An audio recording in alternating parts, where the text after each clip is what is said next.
People often confuse silence with weakness. They assume that if you don't fight back loudly, you've already lost. But what they don't understand is that silence is sometimes strategy. My name is Emily Carter. I'm 35 years old. And this is the story of how I let everyone believe I was broken, while I was quietly preparing my freedom. I met Daniel Brooks when I was 18. Daniel was confident, charming, and full of big dreams.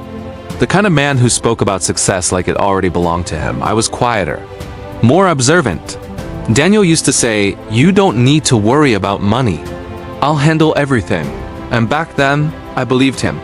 We got married when I was 20. I paused my education because Daniel said, "A real wife supports her husband." At first, life felt perfect, but slowly, control replaced care.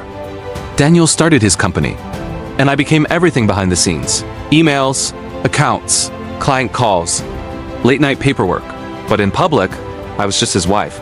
When people praised Daniel, he smiled. When I helped, it was expected. "You don't even work," he'd say, even when I was exhausted.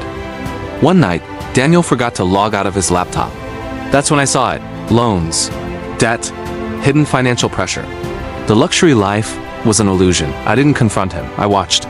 I learned, and I documented everything. 3 years later, Daniel came home early. "I want a divorce," he said.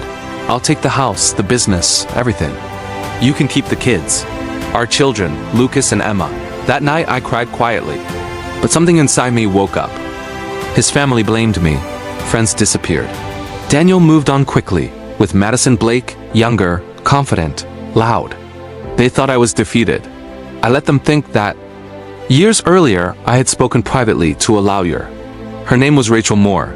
She told me one thing: if he takes all assets, he also takes all the debt. That sentence changed everything. Final court day. Judge Eleanor White reviewed the papers. Daniel signed confidently. Then his lawyer leaned in and whispered something. Daniel's face turned white, because every debt, every loan, every responsibility was now his. He tried to protest. The judge shut him down. "These are your signatures, Mr. Brooks." Within months, the business collapsed. The house was taken, Madison disappeared, and me?